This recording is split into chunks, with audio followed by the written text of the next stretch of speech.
Rabbi इश्रह ली सदरी वयस्सिर ली अमरी वाहलुल उक़दतम मिन लिसानी यफ़क़हू क़ौली। औज़ु बिल्लाहि मिनश शैतानिर रजीम। बिस्मिल्लाहिर रहमानिर रहीम। अस्सलाम वालेकुम माय फ्रेंड्स। आज मेरा जो टॉपिक है वो है किन औरतों से निकाह करना हराम है, यानी वो कौन सी औरतें हैं जिनसे हम निकाह नहीं कर सकते। इसके बारे में कुरान में इरशाद आया है, सूरा नंबर 2 आया नंबर 221। तर्जुमा, और शिर्क करने वाली औरतों से तावक्ता वो ईमान ना लाएं तुम निकाह ना करो। ईमानदार लौंडी भी शिर्क करने वाली आज़ाद औरत से बेहतर है। गो तुम्हें मुशरिकी अच्छी लगती हो और न शिर्क करने वाले मर्दों की निकाह में अपनी औरतों को दो जब तक वो ईमान ना लाएं। ईमान वाला गुलाम आज़ाद मुशरिक से बेहतर है। वो मुशरिक तुम्हें अच्छा लगे। ये लोग जहन्नम की तरफ बुलाते हैं और अल्लाह जन्नत की तरफ और अपनी बख्शिश की तरफ अपने हुक्म से बुलाता है। वो तुम्हें आयतें लोगों के लिए बयान फरमा रहा है ताकि वो नसीहत हासिल करें। कुरान में एक और जगह इरशाद वारी ताला है, सूरा नंबर 4 आयत नंबर 22, और उन औरतों से निकाह ना करो जिनसे तुम्हारे बापों ने निकाह किया, मगर जो गुजर चुका है। ये बेहयाई का काम और बुग़्ज़ का सबब है और बड़ी बुरी राह है। एक और जगह कुरान में इरशाद आया है, सूरा नंबर 4 आयत नंबर 23।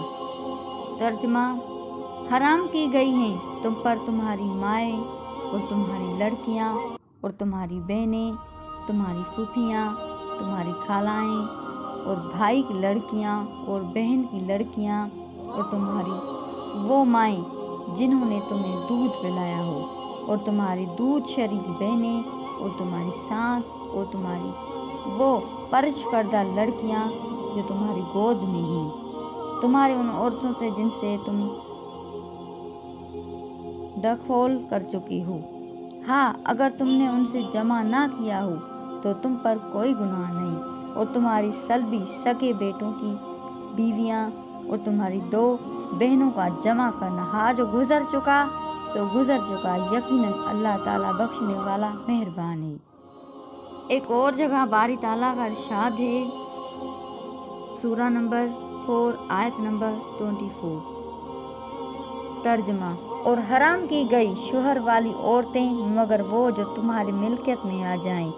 अल्लाह ताला ने ये काम तुम पर फ़र्ज़ किए हैं और उन औरतों के सिवा और औरतें तुम्हारे लिए हलाल हैं कि अपने माल के महर से तुम उनसे निकाह करना चाहो, बुरे काम से बचने के लिए, ना कि शहवत रानी के लिए। उनके लिए जिनसे तुम फ़ायदा उठाओ उन्हें उनका मुकर्रर करदा महर दे दो, और महर मुकर्रर हो जाने के बाद तुम आपस की रजामंदी से जो तय कर लो उसमें से तुम पर कोई गुनाह नहीं। बेशक अल्लाह ताला इल्म वाला हिकमत वाला है। यकीनन आप समझ गए होंगे कि किन औरतों से हमें निकाह करना चाहिए और किन से ना करना चाहिए। जिन औरतों से निकाह नहीं करना है मैं आपको शार्ट करके बता रही हूँ जैसे कि आपको समझ में आए। मुशरिक औरत से हमें निकाह नहीं करना चाहिए जब तक वह ईमान ना लाए, और जिनसे तुम्हारे माँ और तुम्हारे बाप निकाह कर चुके हैं उन औरतों से भी तुम निकाह नहीं कर सकते। और अपनी माँओं से तुम निकाह नहीं कर सकते, अपनी लड़कियों से निकाह नहीं कर सकते, अपनी फूफी से निकाह नहीं कर सकते, अपनी खाला से भी निकाह नहीं कर सकते, और अपनी भतीजियों से निकाह नहीं कर और अपनी भांजों से भी निकाह नहीं कर सकते। और वो औरत जिसने तुम्हें दूध पिलाया है, चाहे 2 दिन या 3 दिन दूध पिलाया हो, तुम उनसे भी निकाह नहीं कर सकती।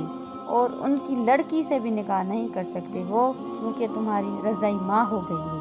और वो लड़की जिसको तुमने परवरिश में ले लिया है तुम उनसे भी निकाह नहीं कर सकते, और अपनी सास से भी निकाह नहीं कर सकते, और अपने बेटे की बीवी से भी निकाह नहीं कर सकते।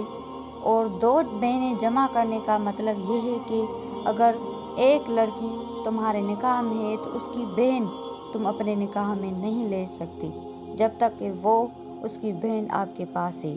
اگر تمہیں اس سے نکاح میں لینا ہے تو اس کی بہن کو طلاق دینا ہوگا، اور ایسی عورت جو پہلے سے کسی اور کے نکاح میں ہو تم اس سے بھی نکاح نہیں کر سکتے، اور لڑکیوں کو مہر دینا پڑے گا اپنی مقرر کردہ مہر کے مطابق۔ اگر وہ مہر معاف کر دیں تو ان کی مرضی ہے۔